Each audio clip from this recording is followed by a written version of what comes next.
ओम त्रिदेवीभ्यो नमः। त्रिशक्ति हीलिंग में पुनः आप सभी श्रोताओं का स्वागत है। आज मेरे साथ मेरे त्रिशक्ति हीलिंग ग्रुप में जो मेरे साथ सीख रहे हैं पिछले 1.5 साल से, उसी ग्रुप में से मिनी, रश्मि और गौरव मेरे साथ उपस्थित हैं। हमने हाल ही में अंग्रेजी में एक वीडियो बनाया था जिसमें हमने कई सारे साधना से जुड़े हुए प्रश्नों का उत्तर दिया था। ये इन्हीं लोगों से प्रश्न आए थे और हमारे बाकी ग्रुप से और श्रोताओं से प्रश्न आए थे, और हमें आप में से कई लोगों ने कहा था कि हिंदी में भी ऐसा हमें मार्गदर्शन दीजिए। तो हम सभी आपके साथ आज उपस्थित हैं अपने सवाल और उनसे जुड़े हुए जवाबों को लेकर के।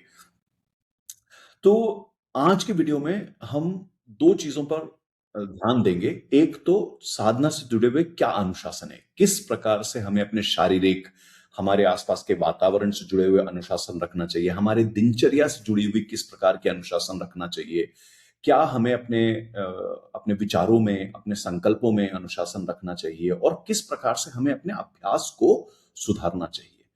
तो बने रहिए हमारे साथ, और इन सभी सवालों के जवाब से आशा करते हैं कि आपका जो भी आध्यात्मिक पथ है, चाहे आप क्रिया योग कर रहे हैं, चाहे आप मंत्र जाप कर रहे हैं, चाहे आप श्री विद्या तंत्र कर रहे हैं, जो भी आपका मार्ग है वो और भी अधिक प्रशस्त हो। चलिए मिनी, रश्मि और गौरव, शुरू करते हैं आप लोगों के प्रश्नों से। जी दादा, प्रणाम।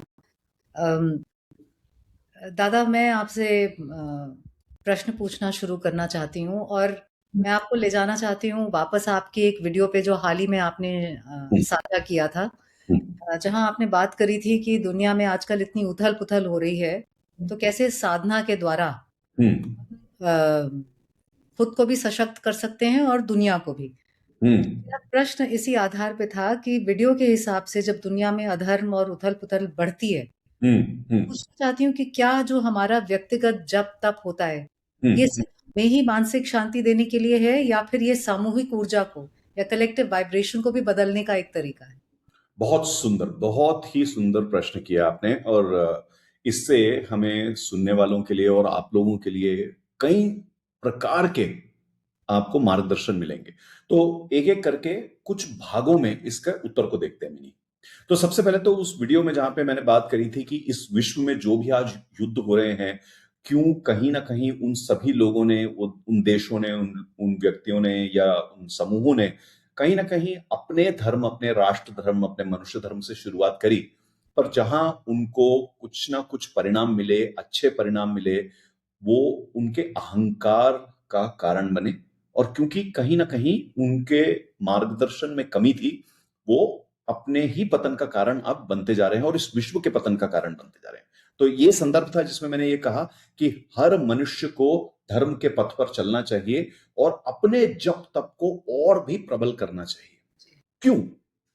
तो हम ये देखते हैं कि जब एक साधक, चाहे वो योग की साधना कर रहा है या मंत्र तंत्र की साधना कर रहा है या किसी भी प्रकार के अनुष्ठान को लेके चल रहा है, वो जिस भी ऊर्जा से जुड़े, चाहे वो पंचभूतों को अपना ध्यान केंद्र बनाए या वो देवी देवताओं को अपना ध्यान केंद्र बनाए, वो संबंध जब बनता है एक साधक का, उससे आपका ऊर्जा मंडल, जिसको हम ऑरा कहते हैं, वो ऊर्जा मंडल आपका प्रबल होता है। आपका जो ऊर्जा कोश है वो प्रबल होता है, और जैसे ही वो प्रबलता आती है, कहीं ना कहीं आपके तरफ आने वाली, जिसको हम नेगेटिव फोर्सेस कहते हैं, आसपास नकारात्मक ऊर्जाएं, वो कहीं ना कहीं थमने लगती हैं।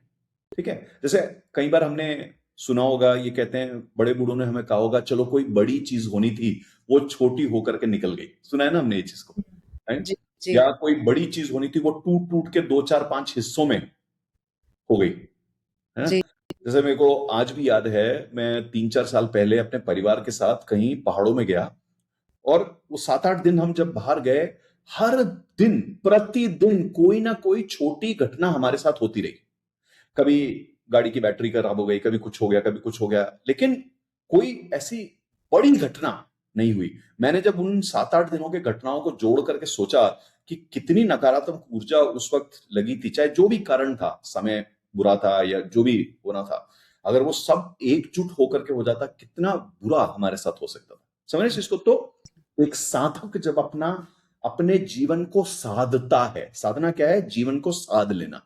जब एक साधक अपने जीवन को साध लेता है और अपने ईश्वर, अपने तत्वों से अपना संबंध बना लेता है, तो वो जो ऊर्जा का आदान प्रदान होता है, उससे जो आपका ऊर्जा मंडल तैयार होता है, उससे जो कृपा मिलती है आपको, उससे कहीं ना कहीं आप कुछ ना कुछ हानि से तो अवश्य बचेंगे मिनी।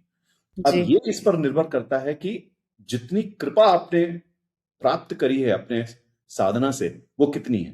तो हम जैसे वो परसेंटेज में कहते हैं ना, अगर आपके पास 20% एक्स्ट्रा है तो 20% आपको छूट मिल जाएगी। अगर आपके पास 80% एक्स्ट्रा है तो 80% छूट मिल सकती है। हो सकता है आपके पास 100% हो, है ना। जैसे थोड़ा सा उदाहरण, कितने लोग ऐसे हुए जिनके कोरोना में काम चले ही नहीं, जी। है ना, प्रारब्ध था ये। पर कुछ लोगों के काम इतनी तीव्र गति से चले और कुछ लोग खाली बैठे थे कोरोना से पहले, उनके काम चल पड़े कोरोना में।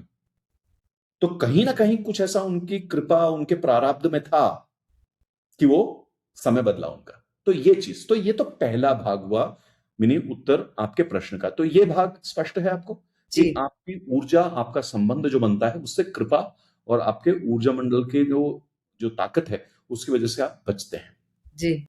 अब दूसरी चीज हमें यहां पे ये समझने की आवश्यकता है कि जैसे ही एक साधक प्रबलता से अपनी ऊर्जा प्रबलता से अपनी साधना करता है और अपनी ऊर्जा को बढ़ाता है, वो उस ऊर्जा का किस प्रकार से प्रयोग करता है। अब कुछ लोग होते हैं साधना करने के बाद भी वो बदलते नहीं, वही व्यवहार, वही उनकी क्रियाएं। और कुछ साधक होते हैं जैसे साधना में डलते हैं, अपनी गुरु की बात सुन के, समझ के अपना व्यवहार सुधारते हैं और दूसरों के साथ भी जिस प्रकार के उनके विचारों का आदान प्रदान है, जिस तरह से वो काम करते हैं, वो बदल जाता है। तो कहीं ना कहीं वो परिवर्तन आता है। हमने कितने ही समाज सुधारक देखे जिनका कहीं ना कहीं बहुत ही गहरा आध्यात्मिक जुड़ाव था, और किया ना उन लोगों ने।